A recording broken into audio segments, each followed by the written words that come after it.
To be honest, it was the promise of being able to get back to normal life, seeing things open again, seeing shows being booked, seeing bands go on tour, like start booking tours. The fact that travel wasn't really an issue anymore. You can go out and you can fly wherever you want and no big problems, no weird, sketchy things. It's all normal. It feels like we're getting really close to normalcy now. So I'm like, yeah, I'm feeling better about this, man. We're all getting good. Hey, what's up, Vox and Hops heads? I'm Matt, the vocalist of Cryptopsy and the host of the Vox and Hops Metal Podcast, brought to you by Sound Talent Media, where I sit down with fellow metal musicians, talk about their lives, music, and craft beer. This Vox and Hops episode is presented by Heavy Montreal. Heavy Montreal is Montreal's premier metal promoter. They put on a bunch of sick shows throughout the year, but more than that, they also put on one of North America's best metal festivals, and that's the absolute truth. I have played festivals all across the globe, and Heavy Montreal is up there with the best of them. I am beyond stoked to have Heavy Montreal behind the Vox and Hops Metal Podcast. Now, before we jump into today's episode, I would just like to ask you to follow the Vox and Hops Metal Podcast on the podcast platform of your choice. But more than that, something else that I would love for you to do would be to tell a friend about the podcast. If there is someone in your life that enjoys metal and craft beer, then you should absolutely tell them about Vox and Hops. You can tell them that there are over 290 episodes for them to go back and listen to, featuring conversations with some of the biggest and best metal musicians. If you were to do that and encourage one of your friends to become a future Vox and Hops head, that would be something that I would truly appreciate. Now, on today's episode, I'm very stoked to have back on the podcast the one, the only Adam D of Killswitch Engage, Times of Grace, and Serpentine Dominion. This is Vox and Hops, episode number 291. I warn you, what you are about to hear is very disturbing indeed.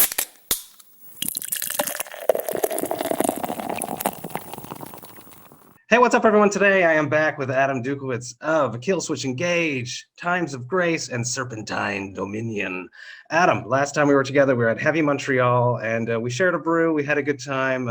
It's been a while. How are you doing? It feels like forever ago, man. Oh my God, so much has happened and so much has not happened. It's just wow. Yeah. I look back at that meeting as a wonderful time and a great day, and there's been such a void of that for like the last 2 years. So yeah, here we are. Yeah. Let's jump into ready for more shows and more festivals. Yeah, I think it's time. Absolutely. Let's jump into the thick of it. How did you cope with the glorious time, the glorious year of 2020, and now half of 2021? How have you coped, Adam? Quite honestly, I coped quite terribly. I didn't do so well. Everybody, most people took this time to maybe better themselves, learn hobbies, read books and whatnot. I just hurt my back and spiraled into a deep, dark depression and drank a lot. So yeah, yes. Really? So yeah, it got pretty bad. But I'm doing a lot better now, man. I am. Good. Were you doing something energetic, hurting your back, or was it a meaningless task? It's yet another one of those meaningless situations where it just happened over time and it just got worse. And it's funny. I think it actually sourced from me working on demos and guitar parts for that Times of Grace record and another project. Playing guitar at my desk and just slouching for hours and hours. Really? So yeah, slouching is like the worst thing you can do for your back, man. Especially like when you have something like I do. You have like all these like shot discs in your spinal cord, where you have all this like gelatinous garbage pushing into your canal and pressing on your spinal cord. It just makes it worse. It inflames all that and squishes out the junk into the part that touchy. You're not supposed to touch that stuff, the nerve part. So yeah. Well, I'm happy to hear that you're on the better side of things. Yeah, Um, yeah, got through the darkness and yeah. are closer to the light.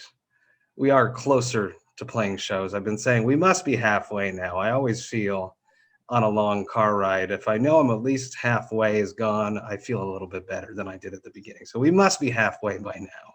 Well, shows are already happening in places, so Mhm. yeah, it's happening, man. It's coming back, so it's good. That's Did you very good. cope? Did you cope well? Did you get it like hobbies and stuff? I dove deep into the podcast and have been talking to people all over the globe versus just face to face, which is what I would have done the whole time with the podcast. So it just opened the doors to be able to connect with anyone. So I made like a COVID list, and I've hit quite a few of those people. So it's been for me, it's been good, the podcast. Plus, I got to spend a bunch of time with my kids. That's great. That's awesome. See, a lot of people made out like that. It's good. Vox and Hops is all about hanging out with my metal friends, talking about their lives, music, and craft beer. Now, it's a little early for you, so you're not drinking a craft beer, but what are you drinking today, Adam? Just a little espresso. I got an espresso machine at my house. I've fallen in love with. I just love intense flavors, and I want my coffee as dark and just just rip your face off as possible, which is kind of like. Well, I like the rip your face off thing when it comes to beer, but not the dark so much. I do like dark stuff. I've been getting into now cigars, which is not such a Really? good hobby. Yeah, not a good hobby to have, but that and a really heavy stout, just nothing like it. There's a Droid theory that they pair on their cans cigars that go with the beer, and I think that's super cool. Yeah, absolutely, absolutely. It's a wonderful thing. On my side, I have 3 beers here. I had my mind made up last night because I know you're really into the West Coast IPA style brews. So I wanted to honor and respect that. So this is a brew that was brewed as a part of Brutal North America, which is Vox and Hops' latest collab project. This is The Agonist, one of my good friends here from Montreal, and Le Fermentor's Brew is My Guide. It's a 7% IPA, double dry hop IPA, but it has more of like a West Coast tang. It's got a little bit of a Belgian feel to it. And then some shameless self-plugging here. We got Cryptopsy's Pilsner Supremacy, which is a New World Pilsner. So it's a double dry hopped mono mosaic hops Pilsner, which is another option from Kanawaki Brewing.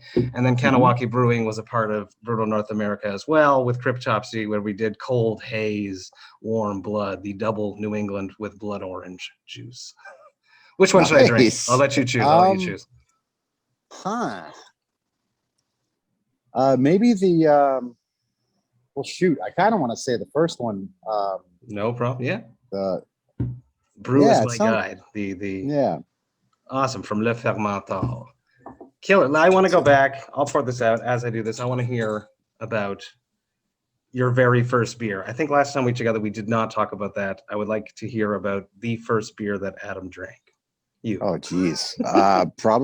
Probably sneaking some Bud Heavies from my dad's garage. I'm thinking it was like terrible tasting. And to be honest with you, man, it's funny. I was actually straight edge until about 24, 25. And so I didn't really drink at all. And like, I think it was my job at the time that made me just like jump into like, it's time for a beer. I was working as a telemarketer of all things. Oh, yeah, yeah. Yeah, and it's soulless. It's absolutely sore, and I would rather do anything else but that, man. Yeah, I just remember just getting down to my job, like, man, this is not a good time. I'm not really enjoying this, and just coming home one day and be like, why don't I try a Guinness? That was my just diving right in. That was my first real like, I'm gonna drink some beer tonight, and I did some Guinness, and it tickled me right. I like it. Yeah. Well, cheers to that Guinness. Yeah, man. Yeah. It's been quite a whirlwind of discovery with beer, being so like the whole craft industry just blowing up over the past 10, 15 years. and just finding new styles and new, like, it's a whole new world compared to when I, first had that Guinness, it's incredible. Exactly where I wanted to go. I wanted to know, when did you discover craft beer? When did you discover beer could be more? And do you remember a specific beer that really blew your mind? Well, I guess it started with, I stayed with Guinness and like Bass, for my beginning stages of enjoying beers, and then it started picking up when I had my first Sam Adams. I was like, that's a really good beer, and it's not from a macro brewery. Mm-hmm. And then, geez, after that, it's such a weird. I don't remember like how it went from that, except we would go to Europe. I would try some funny beers in Europe and be like, that's pretty cool. And there is this one. I think it's a brewery from Norway. I forgot their name. What's the biggest brewery from Norway in there? Omnipollo. Or is that Sweden? No, I think that might be Sweden. I think that might be Sweden as well. Yeah. Anyway, I had this for the first time, I had this insanely dry hopped ale in Norway of all places. And I was like, holy shit, that is so insanely cool and floral. And then, oh geez, I think I started working on records out here in San Diego with As I Lay Dying. And of course, it's all over after that.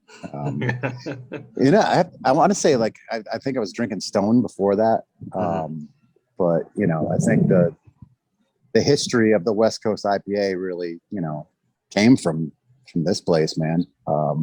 Obviously, Sierra Nevada is the real, founders of that style. But, I think San Diego just took that. They passed the ball to them and they just didn't stop running, man. It's like, there's something in the water. Something in the water over there. The water for making a beer is so important. And the San Diego scene has such a unique taste. It's definitely, there's something in the water going on over there. Well, actually there is. You need a high alkalinity.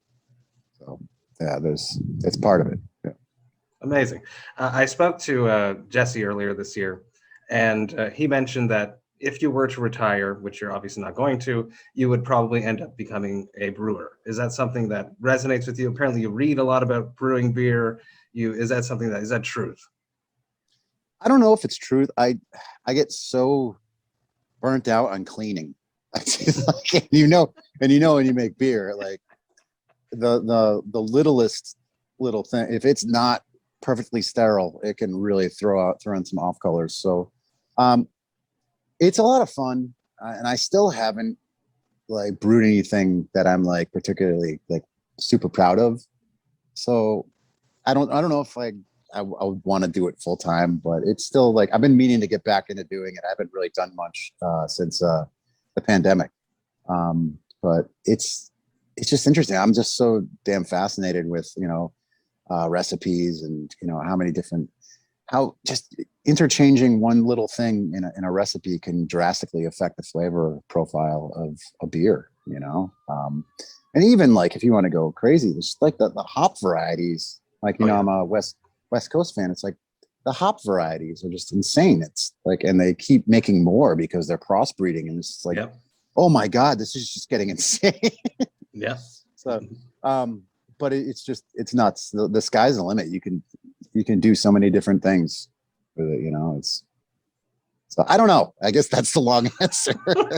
We'll see. If you get there, I'll definitely come taste one of your beers for sure. I just hate cleaning, man. It's so like you don't really have to. You could hire someone to do that for you. I guess I'm just this anal retentive person. I feel like it's never going to be clean, so I'll just keep scrubbing and it never ends. That sounds like a nightmare of yours. Yes, it kind of is. Kind of, yeah. I had a chat with Eddie Torres of the RRBG podcast. He mentioned that you walked into Cigar City once while he was working there, and he took you in the back, and he basically launched his podcast with you and creating Alive or Just Brewing. Is that how that whole thing came together? That is how it came together. I believe I was there with our drummer, Justin, and my friend Corey, and we were there just on a whim. Obviously, you know, I'm a craft beer fan. You know, I was like, oh, Cigar City. You know, that was back when they were they were a small deal. Yeah, we're like, oh, we're actually down visiting Florida for some baseball spring training games. Oh, it wasn't even a gig. I thought you were on the road. Okay, cool. Oh, no, we're just down visiting for some baseball, and I was like, oh, this craft brewery sounds pretty cool. I think might have heard of them, and so we went and just checked it out, and you know, started dancing around with the menu and drinking some stuff, and then he recognized me, and then yeah, we just hit it off and shot the shit, and alas, his podcast was born. I know, it's amazing. He's still going. He's doing really well. He was actually a part of Brutal North America. I got him a beer collab, so it made me very happy. Yeah, he did Did he do a lager with you? He did a lager, yeah, with Sam Riggins out of my brain is not working, but Cosmic Eye Brewing. I'm sorry, with Sam Riggins of Cosmic Eye Brewing, and the name of the brew is really funny. It's like, I don't even listen to podcasts because he doesn't listen to podcasts except for Vox and Hops and the RRBG podcast. So I think that's hilarious. This is a Heavy Montreal Presents Vox and Hops episode. So I want to hear about your memories, anecdotes, something you can talk about that's special about Montreal, playing Montreal. Anything come to mind? That's where my horsewife lives. I have a French Canadian horsewife. Yes. I don't know what that is, so I need some. Please specify what a horsewife is. She speaks no English, so we've never really had a conversation. It's the funniest thing in the world.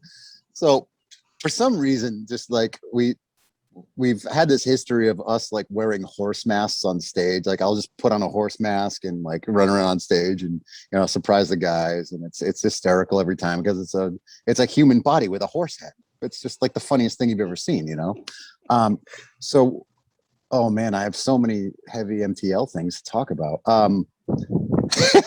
So we're playing at Heavy MTL, and there's people having a great time, they're partying, and all of a sudden I noticed this topless girl in the crowd on her friend's shoulders with a horse mask.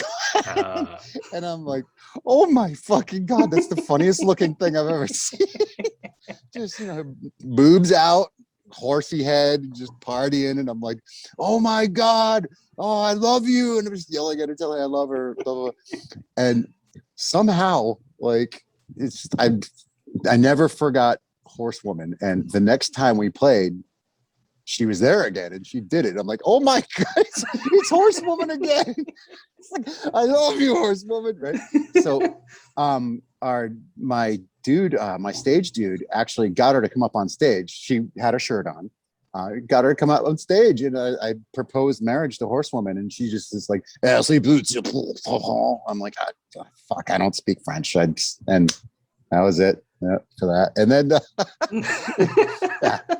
that was like the funniest thing ever for us. I don't know why we find so much humor in horse masks. And then another great memory. Another year, we were backstage, and Real Big Fish, the ska band, were next door, and I don't know how we just started like hitting it off with the trombone player, and then so this light bulb just appeared over my head. I swear. And I'm like, oh my God, this is the greatest idea ever. And I asked him. We have a song called "The End of Heartache," and there's just main motif that just goes da, da, na, na, na, after the da, da, da, da, da, da, da. And I was like, what if that was trombone? So I talked to him, and I'm like, would you want to do this? Blah, blah, blah. Yeah. Like, all right. So I just, told him all the notes and all the everything that needs to happen. And he came up and he played trombone on The End of Heartache. And we were shitting our pants. We were laughing so hard. We were like, this is the greatest thing in the world. I love how you guys never take yourselves too seriously. It's something it's rock and roll, man. It's rock and roll. It's not supposed to be like, everybody be mean to each other for the next 45 minutes, grab a beer and have a good time, man. Right. That doesn't translate into death metal very much, though. Death metal, Yeah. we're still evil for Yeah, that I 45 guess. minutes, and then you come and talk to me afterwards. I'm the nice guy at the merch table. Yeah, burn some churches and say some satanic verses. And, yeah. You just dropped a new record, Times of Grace. Songs of Loss and Separation came out yesterday, which is dating when we're doing this, but it's fun when it's the day after. So did you get to celebrate a bit yesterday? No, I took the evening off actually because I was celebrating the 3 days beforehand. Is that something you do? Do you still celebrate releases, or is it? No, I don't at all. No, it was my girlfriend. My girlfriend actually had 3 days off this week, so we got to hang out for 3 days straight, and we ended up going to a winery the day before. So yeah, I wasn't ready to have any drinks yesterday. So. First record, it's been 10 years, dropping it during a pandemic. I've been talking to lots of artists dropping records throughout a pandemic. I know that it's a difficult time to do so. Cryptopsy, we've had inner discussions about if we were going to release a record right now, would we hold on to it? Is it just going to be forgotten? What was your and Jesse's and everyone involved's mindset for dropping the record now? Well, it was pretty much, the vocals were pretty much done before all of that went down. So it was kind of more so me just finally having the time to get the bass and the guitars recorded and put the finishing touches on it. And that's obviously something I can do all by myself. So I just got it done with, finally buttoned it up, and there it was. Yeah. It's an interesting album. I listened to it extensively since it dropped yesterday. It's different. It's definitely not for Killswitch fans exclusively. It's not very metal. Yeah. But I'm perfectly fine with that. I'm all over the place, and I know a lot of fans are as well. And so are you. You are more than just Adam D from Killswitch. You've been doing a whole bunch of things. So it's how liberating is it to have this project where you can put those riffs that you probably had some for a while, but they just never fit anywhere. Oh yeah, it was just honestly, it was so much fun for me to have no expectations when writing the songs. Yeah, I could just do whatever the hell I wanted. And I listen to all sorts of music, so it was fun to explore like more textual realms and some sad bastard realms, and just do something completely different. Like I've never released anything like this. So it's and I sing a bunch more too. So it was a challenge, and it was also just liberating, you could say. Yeah. Because where you got Serpentine Dominion, where you got your extremeness covered. Killswitch is a mix of both. Times of Grace is now have this zenness, almost this more melancholic side of Adam D. It makes me wonder, when is there going to be just a solo Adam D project where you just do everything you sing? Because I know you sing well, and you sing well on this record, and you've been singing well for many years. So I don't have the confidence or the chops to do so. It's difficult. You're so difficult. You're a producer. That's why, just like Chris Donaldson, he's so rough on me. And Jesse was mentioning the same thing too. Like when you fuck up one thing on stage and you get off stage and the producer guy goes, and you're like, yes, I know. Thank you. Well, if it's a blatant mistake that almost throws off the entire band, like I can't have him in my ears, man. Like, because he'll timing. Jesse has this timing issue where, like, once in a while he'll just get so thrown off, and it just turns to vocal train wreck. It's and emotion. He's driving. He's on emotion. Yeah. But if I hear it, I'll lose my place. Yeah, seriously, because I'll start paying attention to it and be like, "Oh, what the fuck are you doing?" And then all of a sudden, I'm in somewhere where I'm not supposed to be, and then catastrophe, man, catastrophe. The black void, the black spiral void. Yeah, my monitors, it's just me and Justin. That's it. Yeah. And then you can't fuck up because it's just you and the drums, and if it's not right, it's my fault, you know. So you don't have the confidence vocally or the chops. You're saying vocally. Yeah. To front your own project. Sorry, that went off on a different tangent. No, it's good. I brought you right back. Yes. I feel this is why I like working with Jesse. He's much more poetic, and he just has a way with words more than I do.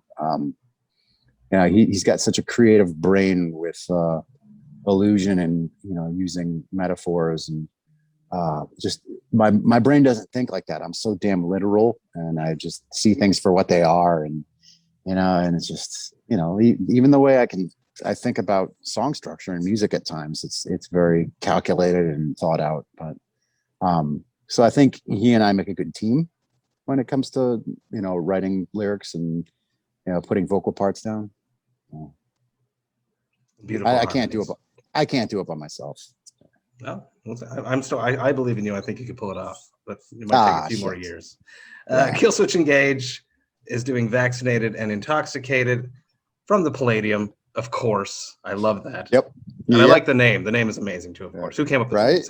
The name sounds amazing. That's you, right? me all the way. Like, yeah. Let's because I was thinking of just like, why don't we do some kind of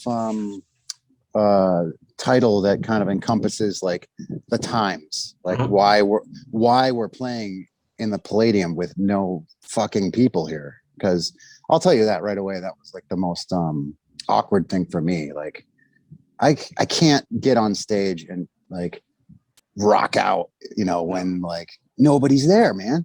Like where the fuck? I'm usually, I have to feed off the energy of the crowd, and like I'm there to like party with the people there, and like there's nobody there. I'm like, don't want to party with myself. I'm just gonna shit. I don't know what to do. but yeah, I just came up with it so you can kind of get the vibe that like, yeah, this is like a thing during COVID, and yeah, we're drunks. Yeah. I spoke to Jesse. I think we had our conversation in November. He was talking about, you guys have been speaking about doing a live stream since then, before that point, but you guys wanted to do something big, something special, something for the fans. Why now when shows are basically coming back? I know. Well, I think we really hit a big speed bump with the fact that we live so far apart from each other. And I personally wasn't comfortable with coming back to Massachusetts without getting vaccinated first, because my grandmother is really old. So, and if I'm going all the way to Massachusetts, I got to see my family. So there's lots of reasons. I'm pretty sure Justin wasn't comfortable traveling without, getting all shot up. So, and we want to be the assholes that get somebody sick, No hell. I don't care if I die. It just doesn't matter. It doesn't matter at all. But I don't want to get anyone sick. So it took us a long time to finally get the opportunity to get practiced up and then finally get together. So yeah, we're late to the game, but it's also something we wanted to do to, drop a little like, hey, we're going to play the whole record that we were supposed to tour on, whereas like we're going to go out and promote the new record when COVID hit. Yeah, it was just about to start, or it was just started with August Burns Red, right? Yeah, and Light the Torch, and it got shut down after 2 days. I was like, oh fuck. Those tour shirts, fucking tour shirts, but yeah, dude, all the overhead, all the losses on that was just insane. So it's just like, oh my god, and like and you feel for all the people that bought tickets to it too. It's like because all the venues obviously don't want a refund. They want to just do it as a postponement. So it's like all these people bought all these tickets, and now they're just like, well, fuck, now what? It's just so. Yeah, that's why the delay, and that's why we did what we did, because we want to be able to share the record with people. So thought it'd be a cool way. Like, we're obviously not going to play the whole record live when we finally do go out and promote it. So yeah, I thought it was just a cool way to do it. Like, hey, here's the whole record. Us playing it. Check it out. That's amazing. Yeah. Is that tour actually being rescheduled though? we're still talking about routing right now. So yep, Amazing. yeah, Amazing. absolutely. Montreal we- date. We're gonna hang out. Yeah, I hope so, man. Absolutely. I want to talk about a new beer that's coming. Okay. Something that I helped orchestrate. I don't know if you know this, but I know this. Joaquin Pena, who is from Ilsa Street Brewing, he's actually the dude. I was conversating with him, and where Brutal North America was born was through a conversation with him. The initial idea grew into Brutal North America. So when I had a chat with Jesse, he had mentioned that he's gluten-free. We had discussed a little bit about making a beer for him. And I know that Joaquin was a huge fan of you guys. So I basically just did like an intro email. And now there's a beer being born out of this. And I think it's so damn cool. It's with Departed Souls, Ilsa Street Brewing. It's called Blue Medusa. I love the beer style. A blueberry crumb cake sour, gluten-free from New Jersey, 5.5% ABV. Do you like this beer? I don't think it does it fall into your palate register. I'll be honest, it doesn't sound like the first thing I would choose on a menu. I'll be honest, I've gotten so burnt out on people throwing fruits in beers, especially things that are not gosas or sours. So the last, like, when I want a beer, I guess I don't want anything fruit related or cake related. So it's cool. So this is a beer for Jesse. cake beer. Good. Yeah. Pretty much so. Yeah. It is very cool though. And the lineup, I think it's coming out very, very soon because it's to line up with the album release for Times of Grace. Yeah. Yep. I think Jesse planned all this on his own. Yeah. Amazing. Yeah. I'm so happy that it happened. I like when things like these happen. When I just drop a seed and then I walk away and then things happen, it makes me very excited. Yeah. I have a question. Yeah, go for it. If this truly is a gluten-free beer, how are they sourcing the fermentables? Like the malts, do you mean? Yeah, like they must just be using like sorghum or spelt or something like that. Yeah, right. I'm pretty sure that Departed Souls, I didn't do enough research before this, but I have a feeling that Departed Souls makes gluten-free beer. I think that's what's happening. I think that Joaquin hit up Departed Souls because they are specialists in this. So. Gotcha. Yep. I feel like that's what happened. I hope I'm right on that. And if I'm not, Joaquin, you can tell me. You've been mentioning that you went through some dark times. We talked about having a hard time not being on stage, performing on stage without a crowd. For myself, I'm very lucky I get to do the podcast right before I sit down here. I get those same little like goosebumps, the little energy, the excitement that I would get before I step onto stage. How have you been filling the void of performing? Oh God, I haven't. I haven't at all. It's going to be great to get back to it. Been through a crazy 5 months of trying to find a place to live. Really? That was another thing that sucked up a lot of time. We ended up selling our house like halfway through the pandemic. And let me tell you something, it's really easy to sell a house right now. But if you need to find a place to live, you are a screwed human being. Gotta pay a lot more money than you want. Yep, that, and even we couldn't find a place to rent even because we have 2 pit bulls. And dude, the breed restriction thing is so ridiculous. It's not the breed, it's the owner, damn it. So like, our dogs are so sweet. They were America's dog back in the day. Hell yeah, man. They always say Abe Lincoln. He had a pit bull. That was part of that whole depressive situation where I went through, where just had so much going on, just trying to find a place to live. I haven't filled that void at all. It's such a big part of your personality. I like getting out and touring, man. I think that's another thing. I miss the travel of it all. That's been killing me. Like, I live in California. It's a wonderful place to live. And like lately, the last year, I've just been like, I need to get the hell out of here. It's just, They say a rolling stone gathers no moss. So there's a lot of moss on me right now, man. I need to get out and do something, you know? Oh. You were in that dark place. What brought you out of it? What was that light that finally helped you stand up and shake things off? To be honest, it was the promise of being able to get back to normal life, seeing things open again, seeing shows being booked, seeing bands go on tour, like start booking tours. The fact that travel wasn't really an issue anymore. You can go out and do, you can fly wherever you want and no big problems, no weird, sketchy things. It's all normal. It feels like we're getting really close to normalcy now. So I'm like, yeah, I'm feeling better about this, man. We're all getting good. That makes me very happy.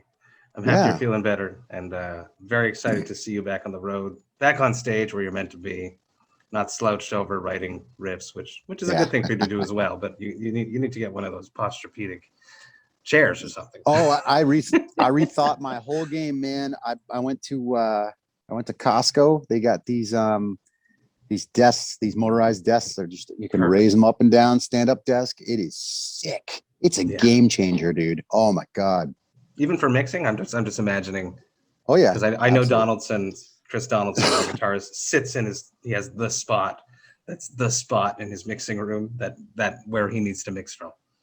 Well, it depends on how your speakers are pointed at you. If they're on a stand, if they're on your desk. If you put them on your desk and you float them, they obviously travel up and down. So your apex changes with your desk level. So.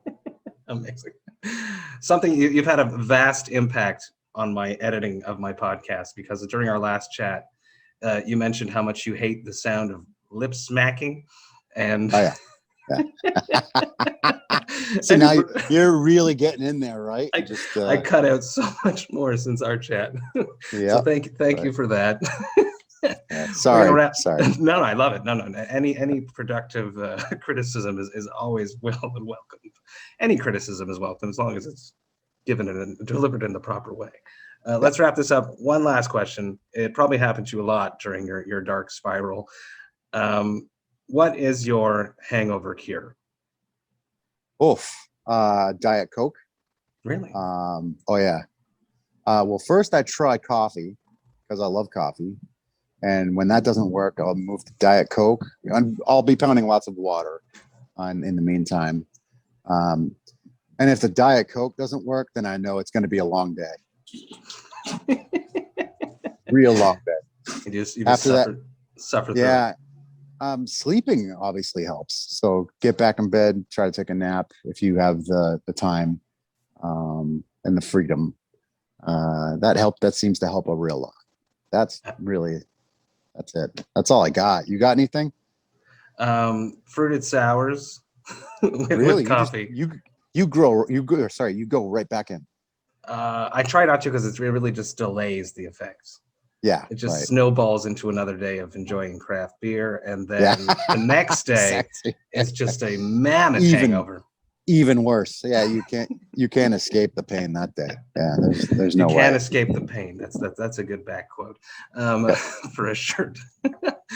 Thank you so much, Adam. I really, really appreciated connecting with you again. Everyone, go check out that brand new Times of Grace, Songs of Loss and Separation. Came out on Wicked Good Records. I really, really enjoyed it. I'm enjoying this conversation. We're going to say goodbye now. I really, really appreciate you being on Vox and Hops again. Cheers. Right on. Thanks for having me, man. Appreciate it. Hey, thank you all so much for listening right to the end. You know that I love and appreciate that. Man, was I super stoked to get Adam D back on the podcast. Huge fan of him. I know he loves craft beer. We always have a blast whenever we hang out. I'm looking forward to hanging out with him again in person. If he ever swings through Montreal again, I would absolutely love that. Adam, you rule. And I do have to say that since I recorded this interview, I have fallen deeply in love with the brand new Times of Grace record called Songs of Loss and Separation. The album had come out the day before we had this conversation, so I had listened to it, but I haven't really dived into it, and I have done that since then, and man, is this a great record. If you haven't checked it out, I strongly suggest that you do. It is most definitely going to be in my top 10 albums of 2021. If you enjoyed this Vox and Hops episode, you should sign up to the Vox and Hops Metal Podcast's mailing list. You could do that on my website, voxandhops.com. That's VOXANDHOPS.com. And when you do that, you shall receive one email a week containing all of the details of everything that has happened in the world of the Vox and Hops Metal Podcast throughout the past week, including all the details about any episodes which I dropped throughout that week, if I've been a guest on someone else's podcast, as well as the links to any upcoming Thirsty Thursday virtual hangs, as well as all of the information for any cool events that I have in the works, and the links to the Brutal Awakenings playlist, which is available on both Apple Music and Spotify and is curated by my man Jerry Monk, the metal architect himself. So please do me a favor, sign up to the Vox and Hops Metal Podcast's mailing list. There's just so much going on that I would hate for you to miss a single thing. The Vox and Hops Metal Podcast is brought to you by Sound Talent Media. I hope that you have a glorious week. I will be back next week with 2 episodes, one on Tuesday and another on Friday. But until then, remember to enjoy life, metal, and craft beer. Cheers, Vox and Hops heads.